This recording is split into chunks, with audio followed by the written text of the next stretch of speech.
book in praise of non-folly. Praise of folly, good book. Coca-Cola is only up 0.7.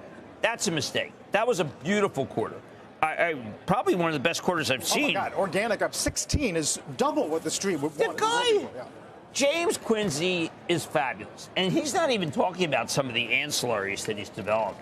Topo Chico. There's been some investments. You've talked to him about that. That did weigh a little bit. Yes, there's been in some, the 1/3 of their growth, not 1/3 of the company, but 1/3 of their growth happens to be some of these newer things that we talk about, whether it be Topo Chico, Ranch Water.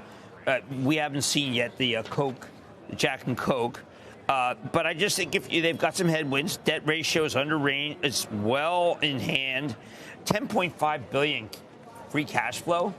I think he is putting money in growth areas and done a remarkable job and re-energized that company.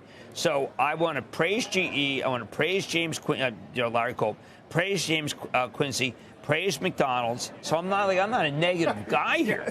I got guys. Hey, look, I thought if you want a hand that is being augmented, look at Raytheon. Raytheon ran into the quarter. That's what was bad. When you look at the book-to-bill of Raytheon, 1.35. I mean, they've got so many years. Their backlog is insane. And some people say the sales were missed forever. No. The only thing that I don't like is that the U.S. government is not spending enough money to buy military for Ukraine. And I think we have to stay on. Now, you could say, well, Jim, you're pro-Ukraine. Well, yes. No, but your point's good. 4% organic was a miss, but they did say no softening of demand. No, and the aerospace numbers were extraordinary, and the Collins was a great buy, and I just think he did. I am so impressed with Greg Hayes.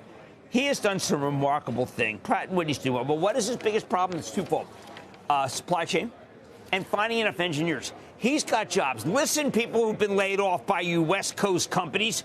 5,000 engineers. So he's got a big operation. Go to Caltech, go to Stanford, go to Harvey Mudd. Go to and get Facebook headquarters. Well, there's people, just engineers saying, hey, listen, Mark Zuckerberg is not, he's not that happy with me. There's actually a great piece in The Verge this morning about Meta and the reaction they got when Mark had that call saying that a lot of people here don't deserve to be here.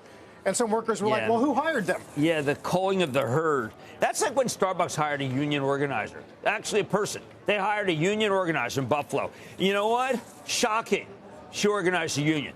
I do think, look, I don't think Meta's going to make the number.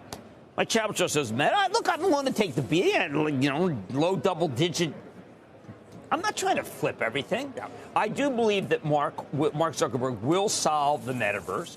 I am in the metaverse. I kind of like being in the metaverse because the rest of my life is just okay. Really? Do my work. I go into the metaverse. It's pretty good. As long as I'm able to dodge my real life, it's dynamite. Just keep coming back for the show. That's all. Oh, no, the metaverse. I'm going to be in the metaverse like you wouldn't believe.